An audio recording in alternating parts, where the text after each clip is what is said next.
I am married to a proud, sensitive man. When we argue, he can go on for weeks and even months without talking to me. How should I react? Make a first step. Make a first step.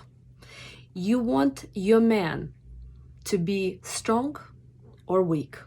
Because if a man gonna be making a first step to make peace with you after the argument, he's sending the message to himself that he is a weak man. And here you have to choose. Do you want to be with a strong man or a weak man?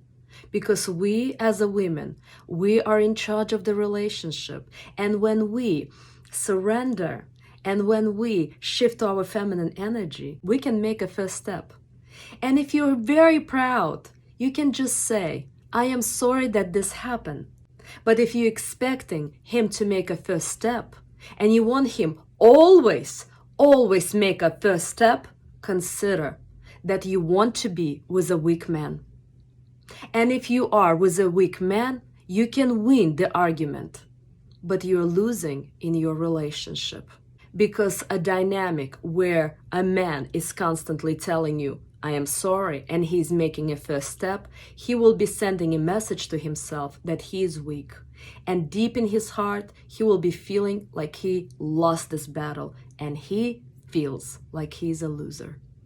So that's why, ladies, we are very much responsible in a relationship to shift the femininity and make a first step. And again, you don't even have to say, I am sorry. You can just say, I am sorry this happened.